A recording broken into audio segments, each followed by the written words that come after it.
What I see likely to happen over the next 6, 12 months is actually not a whole lot.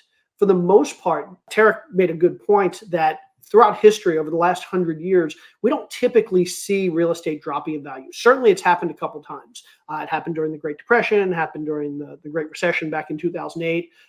It's happened a little bit back in the late 80s, early 90s. But for the most part, it's not driven by the same cycles as the general economy. Real estate doesn't tend to go down just because we're in a recession. So that's number one.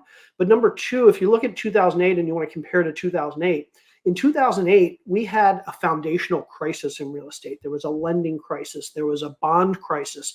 There was a crisis with sellers who were getting these adjustable rate mortgages that were coming due.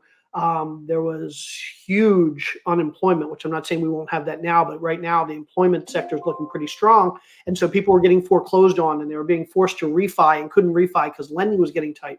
We're not seeing that these days. For the most part, a lot of sellers or a lot of potential sellers, people that own their houses, they bought over the last couple of years when interest rates have been tremendously low. Houses have been tremendously affordable up until the last year or so.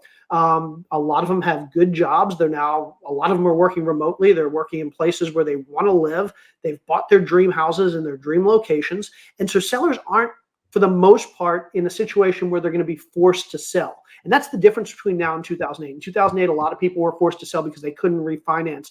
They couldn't support their loan payments because the interest rates were a lot higher. But we're not seeing that now. So what I think we're going to see on the residential side, the single family side, is we're going to see a whole lot fewer sellers who are desperate to sell.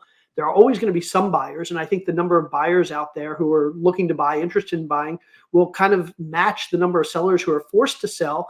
And we'll see prices that for the most part stay the same. That said, obviously there are trends that we have to follow. There's population trends, there are employment trends, there are places where businesses are moving. And so I think real estate's always location dependent, but I think over the next couple of years, it's going to be even more location dependent. There are a lot of areas where people are moving out of, again, because we've gone from a 15% remote workers 2-3 years ago to over 25% remote workers now. So a whole lot of people are moving to places they want to live as opposed to where they have to live for their jobs. So we're going to see, and we have seen, a big migration from certain locations to other locations. We've seen this migration of businesses and employment from certain locations to other locations. And so what we're going to see is those places where people and businesses are leaving are going to tend to do maybe not so well. I'm not saying it's going to be a 2008 type event, but we're going to see softening. We'll probably see prices go down. We may even see rents go down for the first time in history. But then there are going to be other places where people are moving and businesses are moving. And I think those places are going to hold up really well. Do I think we're going to see continued growth over the next couple of years? Not like we've seen, maybe not at all, but I don't think we're going to see a drop in housing prices in places where people tend to be moving. So if you want to know where housing is going to do well, look at the population trends, look at the employment trends, look at places that have good employment diversity. Those places are likely to hold up.